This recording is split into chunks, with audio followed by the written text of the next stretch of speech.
Good morning students. बच्चों, आज हम पाठ 8 भलाई का बदला पढ़ने जा रहे हैं। इस पाठ में बताया गया है कि यदि हम किसी के साथ भलाई करते हैं तो उसका बदला भी हमें भलाई के रूप में ही मिलता है। तो बच्चों, हमें हमेशा सदैव दूसरों की भलाई करनी चाहिए। इस पाठ से हमको यही शिक्षा मिलती है। चलिए हम पाठ की रीडिंग करना शुरू करें। बहुत पुराने समय की बात है। उस समय आदमी भी जानवरों की तरह खरीदे और बेचे जाते थे। उन्हें गुलाम कहा जाता था। गुलामों से बहुत कड़ा काम दिया जाता था। अगर वे भागने की कोशिश करते तो उन्हें पकड़कर सजा दी जाती थी। उनका जीवन जानवरों से भी बुरा होता था।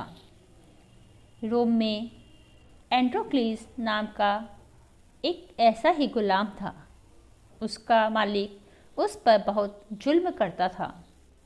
मालिक उससे बहुत कड़ा काम लेता था। अगर एंड्रोक्लीस काम नहीं कर पाता था तो मालिक उसे कोड़ों से पीटता था। बीमार होने पर भी उसे छुट्टी नहीं मिलती थी। मालिक के जुल्म से एंड्रोक्लीस तंग आ गया। उसने वहाँ से भाग जाने की सोची। एक दिन उसका मालिक बाहर गया हुआ था। एंड्रोक्लीस को मौका मिला और वह भाग निकला। पकड़े जाने से बचने के लिए वह जंगल में चला गया। वहाँ उसे देखने वाला कोई न था। अब वह बहुत खुश था। भूख लगने पर पेड़ों से फल तोड़कर खा लिए। प्यास लगी तो नदी पर जाकर पानी पी लिया। फिर वह पेड़ की छाया में लेटकर आराम करने लगा। बच्चों, पुराने समय में जो इंसान होते थे, आदमी होते थे, उनको भी लोग बाग खरीदते और बेचते थे। जिनको खरीदा जाता था उनको गुलाम कहा जाता था और उनसे मालिक बहुत सख्ती से पेश आते थे। उनसे बहुत काम करवाते थे। उन पर जब तक काम नहीं होता था उन पर कड़ी निगरानी रखी जाती थी। बीमार होने पर भी उनके साथ कोई दया नहीं दिखाई जाती थी। ऐसे ही एक रोम के गुलाम के साथ भी हुआ था। उसका नाम एंड्रोक्लीस था। उसका मालिक भी उस पर बहुत अत्याचार करता था और इसी अत्याचार से तंग आकर एक दिन एंड्रोक्लीस वहाँ से भाग निकला। चलिए अब हम आगे रीडिंग करना शुरू करें। एंड्रोक्लीस थका हुआ था। थोड़ी ही देर में उसे नींद आ गई। उसकी नींद तब टूटी जब उसके कानों में शेर की दहाड़ पड़ी। डर के कारण वह उछलकर खड़ा हो गया। उसने देखा एक शेर उसके पास बैठा हुआ है। घबराहट के कारण वह कांपने लगा, लेकिन शेर उसके इतना पास था कि वह भाग भी नहीं सका। शेर बार बार अपना पंजा ऊपर उठा रहा था। एंड्रोक्लीस ने देखा कि उसके पंजे में एक बड़ा सा कांटा चुभा हुआ है। एंड्रोक्लीस समझ गया कि शेर अपने पंजे से कांटा निकलवाना चाहता है। वह हिम्मत करके शेर के पास गया और उसके पंजे से कांटा निकाल दिया। शेर को बड़ा चैन मिला। वह एंड्रोक्लीस के पास ही बैठ गया और उसका हाथ चाटने लगा। थोड़ी देर बाद शेर वहाँ से चला गया। एंड्रोक्लीस जंगल में ही छिपा रहा। वह दिन भर इधर उधर घूमता।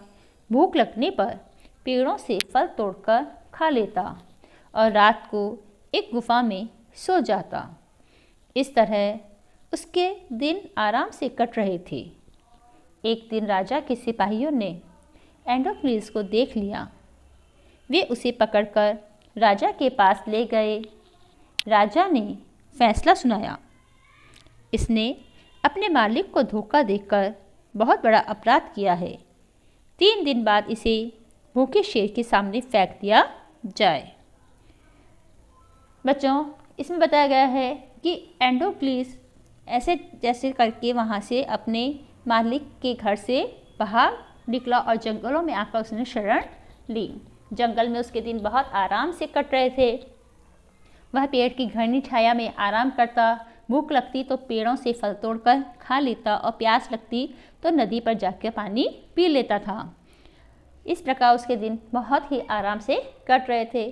अचानक से एक दिन एक शेर उसके सामने आके बैठ जाता है। उसकी दहाड़ सुनकर जो एंडोक्लीस था वो बहुत डर जाता है, घबराहट के कारण वह कांपने लगता है। परंतु जब वो देखता है कि शेर उसकी तरफ बार बार पंजा बढ़ा रहा है तो उसने देखा कि शेर की जो पंजा है उसमें कांटा चुभा हुआ है। एंडोक्लीस ने उसका कांटा निकाल दिया तो जो शेर था उसको बहुत ही राहत मिली और वह एंडोक्लीस से बहुत खुश हुआ। उसके ऊपर उसको बहुत प्यार आया। उसका प्यार से उसने हाथ चाटे और एंडोक्लीस के पास से थोड़ी देर बाद ही वह चला गया। एंडोक्लीस को थोड़े ही दिनों बाद में राजा के सिपाहियों ने देख लिया और उसे पकड़कर राजा के पास ले गए। राजा ने एंडोक्लीस को फैसला सुनाया कि 3 दिन बाद इसे भूखे शेर के सामने डाल दिया जाए। चलिए बच्चों, अब हम आगे रीडिंग करना शुरू करते हैं। सारे नगर में खबर फैल गई कि एक गुलाम को भूखे शेर के सामने फेंका जाएगा। उस दिन नगर की जनता तमाशा देखने के लिए निकल पड़ी। राजा, रानी और परिवारजन के दूसरे लोग भी तमाशा देखने आए। एक बहुत बड़े मैदान में लोहे की जाली का घेरा बनाया गया था। उसके अंदर एक कोने में शेर का पिंजरा रखा था। जोर जोर से दहाड़ रहा था। सिपाहियों ने एंडोक्लीस को घेरे में धकेल दिया और पिंजरे का दरवाज़ा खोल दिया। शेर कई दिन का भूखा था। पिंजरा का दरवाज़ा खुलते ही वह बिजली की तरह एंडोक्लीस की ओर दौड़ा, लेकिन जैसे ही वह पास आया तो एकदम रुक गया और एंडोक्लीस का पैर चाटने लगा। एंडोक्लीस ने ध्यान से देखा, अरे यह तो वही शेर था जिसके पैर से उसने कांटा निकाला था। एंडोक्लीस उसके ऊपर प्यार से हाथ फिराने लगा। सभी लोगों ने यह दृश्य देखा। सब हैरान रह गए। राजा ने एंडोक्लीस को अपने पास बुलाया और उससे पूरी बात पूछी। एंडोक्लीस ने जंगल की घटना राजा को बता दी। यह सुनकर राजा बहुत खुश हुआ। उसने एंडोक्लीस को आज़ाद कर दिया। तो बच्चों, अभी हमने पढ़ा है कि जैसे ही एंडोक्लीस को राजा के सिपाही पकड़ के ले गए और राजा ने यह फैसला सुनाया कि इसको भूखे शेर के सामने डाल दिया जाए, तो यह खबर सुनते ही नगर की सारी जनता और राज परिवार के सभी लोग सारा तमाशा देखने के लिए इकट्ठे हो गए और बहुत बड़े मैदान के अंदर लोहे की जाली का घेरा बनाया गया। उसके अंदर शेर का पिंजरा रखा गया। जैसे ही शेर ने मतलब आदमी को देखा तो वह दौड़कर उसे खाने के लिए लपका, परंतु जैसे ही उसके पास पहुंचा तो उसने देखा कि अरे ये तो एंडोक्लीस ही है। तो शेर जो था वह उसे प्यार करने लगा, उसका पैर चाटने लगा। यह देखकर सभी लोग बड़े आश्चर्यचकित रह गए। राजा को भी बहुत हैरानी हुई। तो राजा ने एंडोक्लीस को अपने पास बुलाकर सारी बात पूछी और एंडोक्लीस ने जंगल की सारी घटना राजा को सुना दी। राजा ने यह सुनकर एंडोक्लीस को गुलामी से मुक्त कर दिया। अब एंडोक्लीस आज़ाद था। तो बच्चों, इस पाठ से हमको यही शिक्षा मिलती है कि अगर हम किसी के साथ भलाई करते हैं तो बदले में वह भी हमारे साथ भलाई करता है। इसीलिए हमें हमेशा सदैव दूसरों की भलाई के लिए तत्पर रहना चाहिए। हमारा चैप्टर कंप्लीट हो गया, यानी हमारी जो इस चैप्टर की रीडिंग है वह कंप्लीट हो गई है। तो आज आपको भी इस चैप्टर की अच्छे से रीडिंग करनी है और हार्ड वर्ड्स अंडरलाइन करने हैं। कल हम हार्ड वर्ड्स, कठिन शब्द और शब्दार्थ का वर्क करेंगे। Okay, thank you.